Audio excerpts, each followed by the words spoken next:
하나님 말씀 봅니다. 시편 101편 1절로 8절 제가 읽어드립니다. 내가 인자와 정의를 노래하겠나이다. 여호와여, 내가 주께 찬양하리이다. 내가 완전한 길을 주목하오리니 주께서 어느 때나 내게 임하시겠나이까.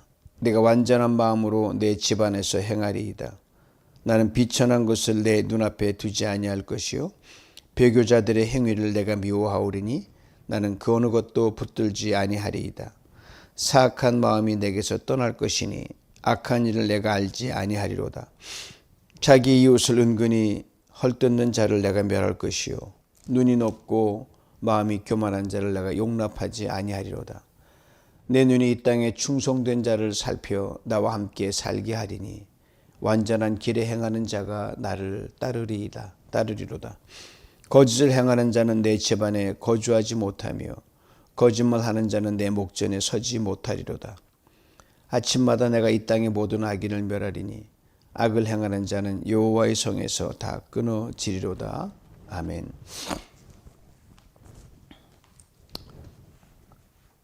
하루하루 한 주간 잘 보내셨습니까? 오늘 말씀을 가지고 짧지만 하나님 앞에 우리가 어떻게 살아가야 되는지를 귀하게 일깨워주는 말씀입니다. 101편 전체 걸 우리가 일깨워주거든요. 다윗이 나라 임금이 돼서 자기도 하나님 앞에 평생 이렇게 살아왔는데 백성된 그 사람들도 이렇게 살아갔으면 좋겠다라는 걸 오늘 시편에 담아서 우리와 나누길 원해서 이렇게 대대로 전해내려고 있습니다. 다윗이 시편을 쓸 때 시점을 세 가지로 사람들은 분류하는데, 먼저는 사울의 뒤를 이어서 임금에 막 즉위할 때 이 시를 썼다. 다른 하나는 다윗이 이스라엘의 통일 이스라엘의 모든 기반을 다지고 나서 썼다. 세 번째는 다윗이 하나님의 법궤를 오베드돔의 집에서 가져오는 그 시점에 썼다. 세 번째 견해가 유력한 것 같습니다. 다윗이 말씀하거든요. 2절을 보면 그걸 알 수 있습니다. 내가 완전한 길을 주목하오리니 주께서 어느 때나 내게 임하시겠나이까. 내가 완전한 마음으로 내 집안에서 행하리이다. 다윗이 왕위에 올랐고 왕궁에 지금 거하고 있는데, 그때까지도 하나님의 법궤가 있어야 할 곳에 있지 못하고 오베데돔의 집에 있어서 제 궁으로 오지 않고 있었습니다. 늘 마음이 아파서 왕궁에 앉아있는 다윗이 늘 이렇게 미안스러운 마음, 이렇게 편안하게 왕궁에 있는데 하나님의 법궤는 저 천막에 있고 홀대받고 빙빙 돌아다니다. 어떻게 하면 좋을까? 언제나 내게 하나님이 이전처럼 임하셔서 나를 돌보고 백성을 살피실까? 이렇게 늘 고민했던 사람이 다윗이었어요. 그렇기 때문에 왕궁에서 하나님의 법궤를 가져오고자 하는 간절한 소망 가운데 썼던 시편이라고 보는 게 가장 타당하죠. 여러분, 신앙생활을 한다는 게 뭐죠? 기쁨과 하나님의 평강을 누리는 거 아닙니까? 기쁨과 평강은 세상에 주는 것과 다르단 말입니다.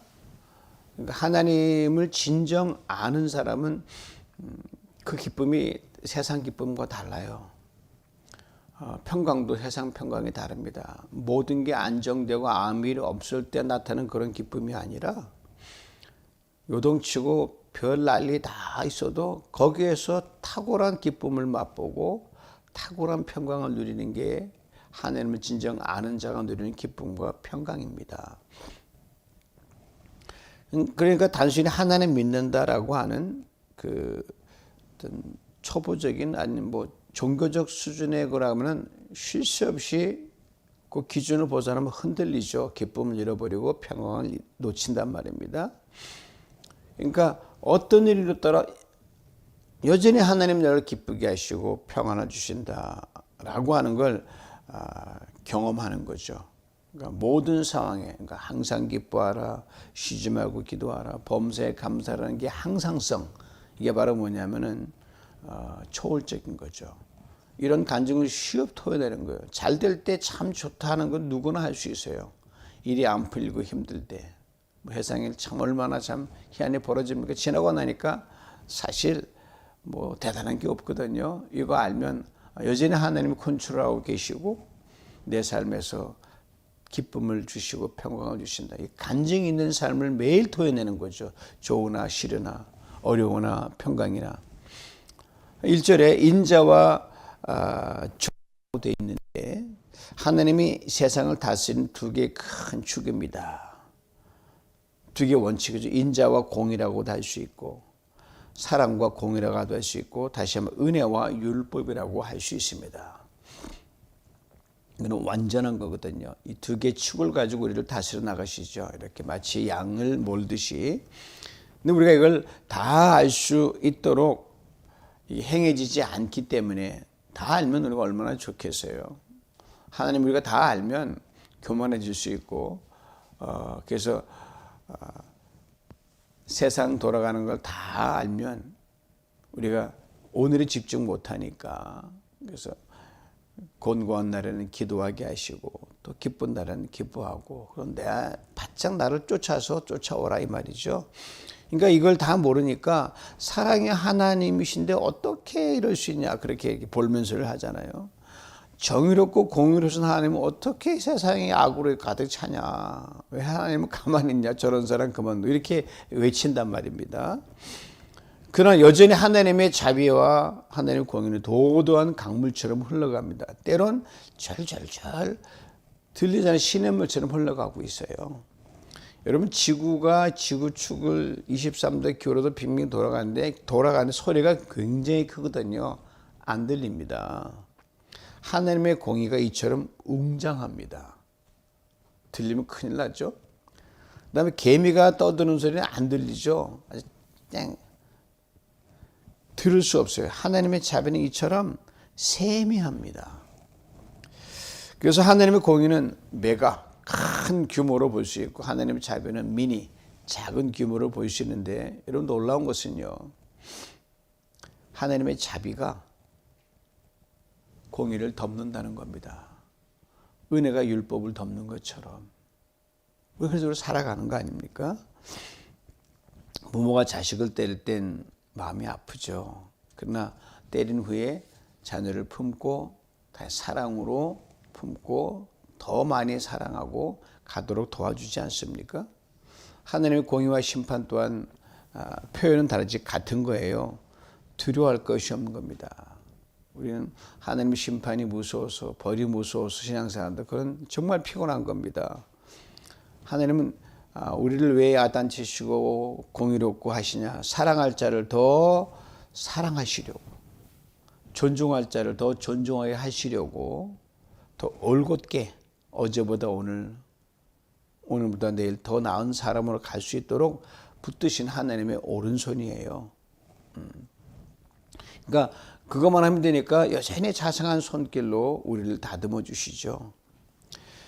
저 여러분이 오늘까지 신앙생활 하면서 하나님의 공의와 정의 그리고 자비의 손길이 두 일이 우리를 이런저런 모습으로 쳐서 여기까지 왔기 때문에 살 수 있는 거죠. 우리가 이거를 다 몰라서 우리는 때로 낙심하고 좌절하고 의심 품고 불평 원망했던 거 아닙니까? 하나님의 자비와 공의는 언제나 큰 두 개 축처럼 지금도 앞으로 영원히 그렇게 인도하여 주실 것입니다. 하나님의 공의는 다시 말하면 우리가 교만하지 못하고 자라가지 못하도록 하는 제동장치예요. 브레이크예요. 세상에 어떤 사람도 그냥 다 브레이크예요. 잘난 사람이 마냥 가면은 못난 사람 죽고 못 사는 딱 브레이크를 다 거십니다. 그만하라고. 나라도 그렇게 하고 개인도 그렇게 합니다. 그다음에 자비와 사랑을 너무 가볍게 해서 방자하게 행하지 못하도록 우리를 들으시는 보호막입니다. 사랑을 주는데 그냥 감사하지 못하고 막 하게 되면은 방자하게 행하자. 이래도 하나님이 괜찮으신 것보다 보호장이 막으시는 거예요. 야고보서에 보면 이런 말씀, 너희가 시험을 당하면 온전히 기쁘게 여기라는 말씀이 있습니다. 시험 기뻐할 사람 아무도 없죠. 유혹으로 인한 것이든 나를 더 강한 신앙의 체질로 바꾸시던 것이든 시험은 어쨌든 간에 달가운 건 아니에요. 그러나 시험을 피할 길이 없습니다. 반드시 시험은 우리 앞에 놓이게 돼 있어요. 우리가 보고 듣고 그다음에 경험하는 모든 육신의 감을 입고 있기 때문에 그래서 우리가 넘지 말할 바운더리를 넘어갈 때가 있어요. 경계선을 넘어갈 때가 있어요. 그때 하나님이 우리를 사랑하시니까 지켜보고 계셨다가 탁탁탁 이렇게 막으십니다. 때로는 강하게, 때로는 약하게. 그때 원치 않은 고통과 아픔이 찾아올 수가 있어요. 때로는 손실을 겪을 때가 있고요. 질병과 문제를 만나게 됩니다. 이 모든 것들이 야고보 장로의 말을 빌리면 시험이라는 거죠. 거기에 바로 하나님 우리를 더 나은 곳에 이끄시는 탁월한 경륜이 있다는 겁니다. 그래서 시험이 올 땐 온전히 기쁘게 여기라고 야고보 장로이 말씀했죠. 왜냐하면 이 어려움, 이 고난이 그 고난만을 위한 것, 어려움만을 위한 게 아니거든요. 그건 하나님의 우리 보이지 않는 참으로 탁월한 깊이 있는 자비와 긍휼과 공의가 있다는 거죠. 때문에 그걸 진정 알면 당연히 알죠. 안돼. 이게 경륜에 가면 오히려 그 문제 가운데 감사하고 기뻐할 수 있는 거죠. 이게 신앙이 자라간다는 거고 신앙이 성숙해진다는 거죠. 원망은 줄여가고 모든 기준이 이 입술의 열매를 우리가 잘 맺게 되죠. 하나님의 공의와 자비가 언제나 동전의 양면처럼 갑니다. 뗄래야 뗄 수가 없습니다. 공의가 더 항상 강하게 느껴지는 것처럼 보여서 하나님 무섭다 그러지만 아니면 자비가 훨씬 강합니다. 바람과 그다음에 뭐 태양이 시합할 때 태양이 은은 이기잖아요. 그때 다윗이 이렇게 말하는 거예요. 내가 완전한 길에 주의하오리니 주께서 언제나 내게 임하시겠나이까. 내가 완전한 마음으로 내 집안에서 행하리이다. 하나님을 다시 가까이 모셔서 나만 편히 왕국이니 하나님을 모시고 내가 정말 가까이 있고 싶다. 그보다 더 중요한 것은 그의 고백이에요. 오시는 것보다. 법궤를 아무리 우리가 성전 건물 안에 아무리 있으면 뭐합니까? 우리 마음이 변하지 않는데 다윗이 이미 마음으로 이미 하나님을 깊이 모시고 있어서 실질적으로 물리적인 피지컬한 법궤도 갖고 오고 싶은 거예요. 거기에 한 말 이렇게 내가 완전한 길에 주의하겠다. 내가 완전한 마음으로 내 집안에 행하겠다. 이 완전한이란 말을 2번 연금 사용했어요. 6절에 한 번, 8절에 한 번, 2번 하는데 여러분 다윗의 인생을 보면 결코 완전함과는 거리가 멉니다. 그간 실수를 리피트할 건 없지만 다 알고 있잖아요. 그럼에도 다윗은 완전한 길에 주의하겠다고 그래 고백하고 있는 거죠. 인간 살아가는 세상에는 완전한 길이 어디 있습니까? 다 불완전하고 다 연약하고 다 굽어지고 끊어지지 않습니까? 때로 넘어지고 죄를 범하고 부족하지만 내 기준에 하나님의 기준으로 가겠다라고 하니 강한 언약이죠. 사람은 자기가 원하는 것을 기준 삼아 가는 경향이 있습니다. 누구나 그렇지 않습니까? 내 기준에 맞으면 맞는 거고 내 틀리면 틀리는 거고 내 기준에 싫으면 싫은 거고 좋으면 좋은 거란 말입니다. 자기 입맛대로 산다 그러잖아요. 그렇지만 다윗은 기준이 자기가 아니었어요. 하나님이었어요. 신명기 18장 10절 이런 말씀이 있습니다. 너는 내 하나님 여호와 앞에 완전하라. 지금 뭘 하든지 뭐든지 하나님 앞에 서 있는 것처럼 우리가 살아가면 네 기준이 힘을 잃고 내 기준이 힘을 얻을 것이라는 거죠. 코람데오란 말 하나님 앞에서라는 그거죠. 그렇게 크고 작은 일을 하고 누구를 만나든 하나님 앞에서 서 있는 것처럼 하라는 거죠. 한 예를 들면 옛날 수도원에 수도원장이 있었는데 여러 아이들이 그 밑에 제자로 배움을 받았는데 수도원 원장이 유독 특별히 편애하는 아이가 있었어요. 이 아이 면면을 보면 다른 아이들에 비해서 더 내세울 것이 없는 그런 아이. 외모로 보나 그래 하는 모든 일에 보나 근데 수도원장이 걔를 특별히 사랑한단 말이에요. 이게 못마땅한 거예요. 막 따져도 그냥 가만히 웃고만 있는 거예요. 한 번은 아이들을 다 모았어요. 그리고 그 아이들에게 작은 새 한 마리씩을 주고 이렇게 좀 아주 참 독특한 지시를 합니다. 자, 이 새를 다 가지고 아무도 보지 않는 곳에 가서 너희 손에 들은 새를 죽여서 가져와라. 얼마 시간이 흐른데 아이들이 저마다 어디선가 다 그 작은 원장이 하신 명령이니까 그 죽은 새를 다 손에 들고 왔어요. 근데 그 편애받는 그 아이는 안 죽이고 살아있는 채를 그대로 갖고 온 거예요. 아이들이 아이고 저는 멍청해서 말도 못 알아듣고 야단 맞겠구나 했는데 원장님 어떻게 하나 봤어요. 수도 원장이 묻습니다. 예, 너는 왜 내 말대로 새를 죽여가지 않고 그대로 들고 왔느냐. 그 아이의 대답이 참으로 탁월합니다. 원장님 말씀을 듣고 제가 이 새를 죽이기 위해서 수도원 참 구석구석에 다 어디 가면 이렇게 그 작은 생명 죽이는 게 얼마나 마음이 아파요. 으슥한 곳을 찾아서 아무리 들어가도 하나님 계시지 않는 곳이 없더라. 하나님 앞에 생명을 어떻게 죽일 수 있느냐? 그냥 가지고 왔다는 거예요. 수도 원장이 모인 다른 아이들이 이렇게 대답을 합니다. 이제 알겠네. 내가 왜 이 제자를 특별히 사랑하는 줄. 이 편애받는 아이의 고백이 바로 하나님 앞에 서서 살아간다는 고백이죠. 얼마나 강렬한 사인입니까? 사람 아시는 대로 혼자 살 수가 없습니다. 설 수도 없습니다. 신앙의 경우 더욱더 그러하죠. 그런 가운데도 그 다윗이 이렇게 외치죠. 내 눈이 이 땅에 충성된 자를 살펴 나와 함께 살게 하리니 완전한 길에 행하는 자가 나를 따르리이다. 하나님 앞에 서서 간다고 혼자니까 하나님 앞에 서서 가는 그 사람들을 내가 해서 동무하고 함께 가면 더 쉽지 않겠어요? 임금이지만 임금이 약할 때 있단 말입니다. 충성된 신하와 백성들이 참 필요하죠. 그래서 하나님 앞에서 자기처럼 힘쓰는 자를 곁에 두고 싶다는 거죠. 근데 여러분 사람을 고르고 뽑아도 이게 사람 10길 물속을 한 길 사람 속 모른다 그러잖아요.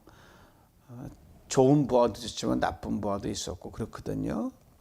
그러기에 먼저는 내가 좋은 사람이 되는 게 가장 중요합니다. 내가 충성스러운 사람 되는 게 제일 중요하고요. 그리고 그런 사람과 함께 있기를 부단히 애쓰는 거죠. 여러분 차별과 분별은 다릅니다. 사람을 차별하는 건 하나님 원치 않으셔요. 그러나 사람을 분별하는 건 중요합니다. 내가 모든 사람과 다 어울릴 수는 없는 거예요. 그만한 능력도 안 된다면 다 해줘. 뭐 악인 선행. 그러나 힘이 약하니까 내가 감당할 수 없을 때는 분별하는 게 제일 중요하죠.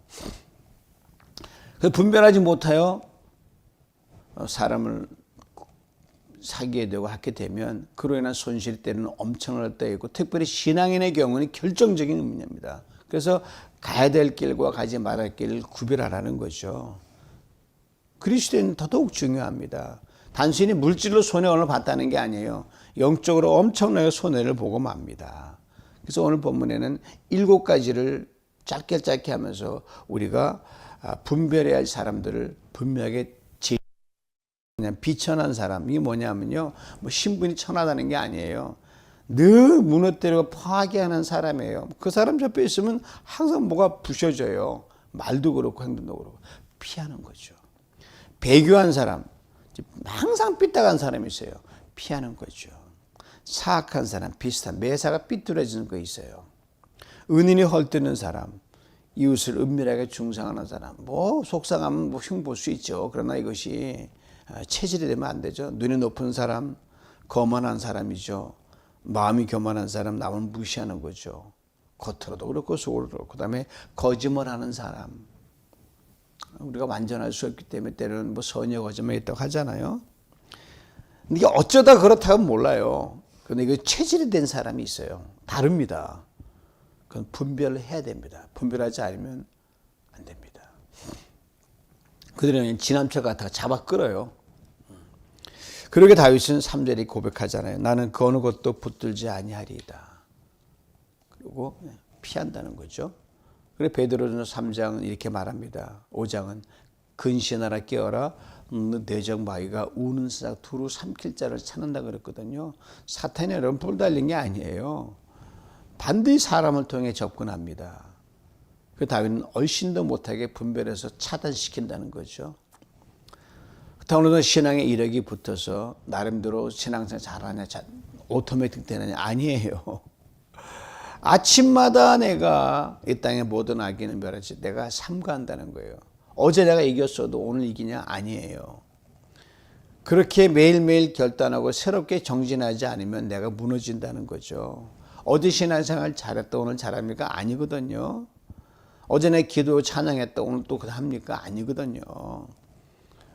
어제는 어제고 오늘은 오늘이면 매일매일 새롭게 거듭나는 거죠. 매일 새로운 날을 맞을 때마다 우리 매일 제가 토요일마다 아침에 부르는 대표 찬양이 있어요.